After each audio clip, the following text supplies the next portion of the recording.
السلام علیکم ورحمۃ اللہ وبرکاتہ۔ میرے پیارے آقا علیہ الصلوۃ والتسلیم کے پیارے دیوانوں، خاتون جنت حضرت فاطمۃ الزہرا رضی اللہ تعالی عنہا کی کنیزوں، تذکرۃ الانبیاء کے درس نمبر 186 میں آپ تمام کا استقبال ہے۔ تذکرۃ الانبیاء کے اس درس میں ہم مدارج النبوہ سے حضور اکرم صلی اللہ علیہ وسلم کی حیات طیبہ کے تعلق سے کچھ اہم واقعات سماعت کر رہی ہیں۔ کل کے درس میں ہم نے حضور اکرم صلی اللہ علیہ وسلم کے وصال مبارک کے تعلق سے کچھ باتیں سماعت کی۔ آج کے درس میں انشاءاللہ اسی باب سے ہم مزید کچھ باتیں سماعت کریں گے، لیکن آئیے درس کا آغاز کرنے سے پہلے اللہ کے پیارے محبوب صلی اللہ علیہ وسلم کی بارگاہ میں درود و سلام کا نذرانہ پیش کر لیتے ہیں۔ الصلاۃ والسلام علیک یا رسول اللہ، الصلاۃ والسلام علیک یا حبیب اللہ، الصلاۃ والسلام علیک یا نبی اللہ، وَعَلَىٰ آلِكَ وَأَصْحَابِكَ یا نور اللہ صلی اللہ تعالی علیہ وسلم۔ نبی کریم صلی اللہ علیہ وسلم کے غسل کا ذکر۔ آپ کے غسل کے لیے آپ کے اہل بیت میں سے حضرت علی رضی اللہ تعالی عنہ، حضرت عباس رضی اللہ تعالی عنہ اور ان کے بیٹے فضل بن عباس رضی اللہ تعالی عنہ اور قسم بن عباس رضی اللہ تعالی عنہ، ابو سفیان بن حارث بن عبد المطلب اور نبی کریم صلی اللہ علیہ وسلم کے محبوب اسامہ بن زید اور حضور صلی اللہ علیہ وسلم کے غلام حضرت صالح حبشی شریک ہوئے۔ آپ کے جسم اطہر کے ارد گرد چادریں تان دی گئی تھیں۔ حضرت عباس رضی اللہ تعالی عنہ نے آپ کو اپنے سینے پر لیا اور ہاتھوں میں دستانے پہن کر ہاتھوں کو پیرہن مبارک کے اندر داخل کیا۔ اسامہ قمیص کے اوپر پانی ڈالتے تھے۔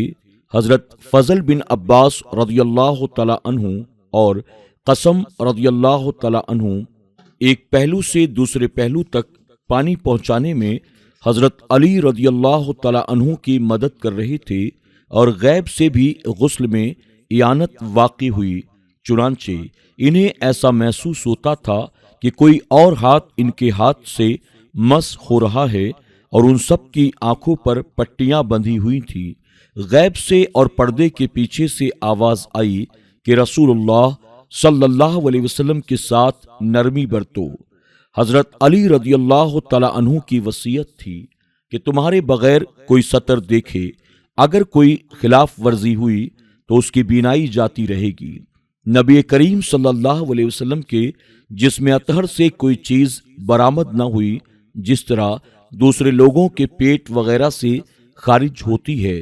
حضرت علی رضی اللہ تعالی عنہ نے کہا، یا رسول اللہ صلی اللہ علیہ وسلم، میرے ماں باپ آپ پر قربان ہوں، کتنی صفائی اور کتنی خوشبو ہے حیات میں بھی اور ممات میں بھی۔ نبی کریم صلی اللہ علیہ وسلم کی وصیت کے مطابق آپ کو بیر غرس مدینہ طیبہ کے شمالی جانب ایک کنویں کا نام ہے، اس کے پانی سے 3 مرتبہ غسل دیا گیا، جس میں بیری کے پتے ڈالے گئے تھے۔ غسل کے وقت نبی کریم صلی اللہ علیہ وسلم کی پلکوں کے نیچے اور ناف کے گوشے میں پانی جمع ہو گیا تھا۔ حضرت علی رضی اللہ تعالی عنہ نے اس پانی کو اپنی زبان سے چوسا اور اٹھایا۔ حضرت علی رضی اللہ تعالی عنہ فرماتے ہیں، اس کی وجہ سے مجھ میں علم کی کثرت اور حافظہ کی قوت زیادہ ہے۔ جب غسل مکمل ہو گیا تو مقام سجدہ اور مفاصل شریف اعضاء کے جوڑ کو خوشبو سے معطر کیا گیا اور 3 مرتبہ عود اگر کی دھونی دی گئی، یعنی خوشبودار لکڑی سلگائی گئی۔ اس کے بعد اٹھا کر سر پر لٹا دیا گیا۔ آپ کے جسم اطہر پر استعمال کرتے ہوئے جو خوشبو بچ گئی تھی، اس کے متعلق حضرت علی رضی اللہ تعالی عنہ نے اپنے بیٹوں کو وصیت کی تھی کہ میرے کفن میں یہ خوشبو لگانا، کیونکہ یہ خوشبو حضور صلی اللہ علیہ وسلم سے بچائی ہوئی ہے۔ کفن دینے کی وصیت۔ نبی کریم صلی اللہ علیہ وسلم کو 3 کپڑوں میں کفن دیا گیا۔ وہ یمنی چادریں، چونکہ یمن کے علاقے میں ایک بستی کا نام سہول ہے جہاں وہ کپڑا تیار ہوتا تھا جس سے آپ کے کفن مبارک میں چادریں استعمال کی گئیں، اس لیے آپ کے کفن کے کپڑے کو سہولی بھی کہا گیا ہے۔ ایک حدیث میں آپ کے کفن کے کپڑے کا من کرسف سے بنا ہوا بھی کہا گیا ہے۔ کرسف پنبہ یعنی روئی کو کہتے ہیں۔ بیہقی نے حاکم سے نقل کر کے کہا کہ حضرت علی مرتضیٰ، حضرت ابن عباس، حضرت عائشہ، حضرت ابن عمر، حضرت جابر، حضرت عبداللہ بن مغفل رضی اللہ عنہم سے حدیثیں حد تواتر تک پہنچ گئی ہیں کہ نبی کریم صلی اللہ علیہ وسلم کے کفن میں 3 کپڑے تھے۔ خیال رہے کہ نبی کریم صلی اللہ علیہ وسلم کے جسم اقدس پر ایک قمیص تھی اور اس میں ہی غسل دیا گیا تھا، وہ کفن میں داخل نہیں، لہذا وہ حدیث جو سنن ابو داؤد میں حضرت ابن عباس رضی اللہ تعالی عنہ سے مروی ہے کہ نبی کریم صلی اللہ علیہ وسلم کو 3 کپڑوں میں کفن دیا گیا، 2 کپڑے اور ایک وہ قمیض مبارک جو وقت وصال آپ کے جسم پر تھی، یہ روایت صحیح نہیں۔ صحیح روایت وہ ہے جس میں 3 کپڑوں کا ذکر ہے لیکن قمیض اور پگڑی کا ذکر نہیں۔ حضور اکرم صلی اللہ علیہ وسلم کی نماز جنازہ۔ حضور اکرم صلی اللہ علیہ وسلم کی نماز جنازہ جماعت کے ساتھ ادا کی گئی، بلکہ ایک جماعت آپ کے قریب آتی اور بغیر جماعت کے نماز پڑھتی اور نکل جاتی، پھر دوسری جماعت آتی اور پڑھتی تھی۔ آپ کا جسد اقدس اسی حجرہ مبارک میں تھا جہاں آپ کو غسل دیا گیا۔ سب سے پہلے مرد داخل ہوئے، جب مرد فارغ ہو گئے تو عورتیں داخل ہوئیں اور عورتوں کے بعد بچے۔ جماعت میں صفوں کی ترتیب ہوتی ہے لیکن یہاں نہ صفوں کی ترتیب تھی اور نہ ہی کوئی امام تھا، اس لیے کسی نے نہ کوئی امامت کی اور نہ جماعت سے نماز کی ادائیگی ہوئی۔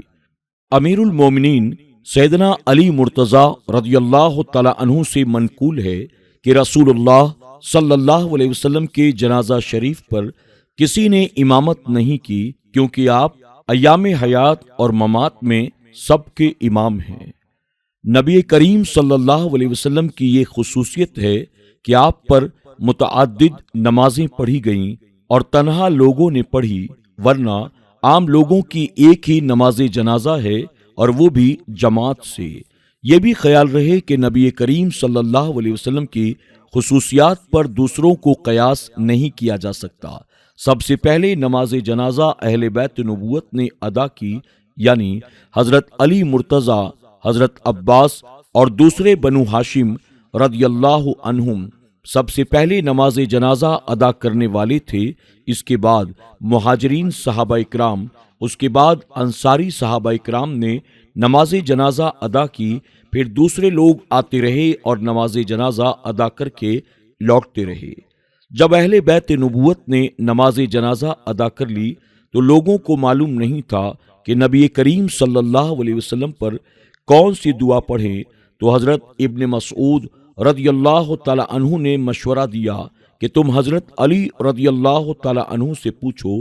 جب لوگوں نے آپ سے پوچھا تو آپ نے فرمایا تم یہ دعا پڑھو: ان اللہ وملائکتہ یصلون علی النبی یا ایہا الذین آمنوا صلوا علیہ وسلموا تسلیما اللہم ربنا وسعدیک صلوات اللہ البر الرحیم والملائکة المقربین والنبیین والصدیقین والشہداء والصالحین وأسبح من شيء يا رب العالمين على محمد بن عبد الله خاتم النبيين وسيد المرسلين وإمام المتقين ورسول رب العالمين الشاهد الداعي بإذنك السراج المنير وعليه السلام۔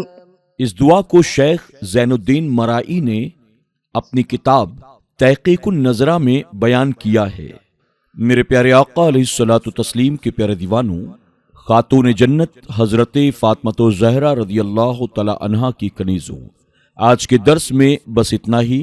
انشاءاللہ کل کے درس میں ہم اسی باب سے حضور اکرم صلی اللہ علیہ وسلم کی قبر مبارک اور آپ کی نماز جنازہ کے تعلق سے مزید کچھ باتیں سماعت کریں گے۔ آپ تمام سے گزارش ہے کہ آپ اس درس کو خود بھی پابندی کے ساتھ سنیں اور اپنے دوست احباب کے ساتھ اسے شیئر کرنا نہ بھولیں۔ السلام علیکم ورحمۃ اللہ وبرکاتہ۔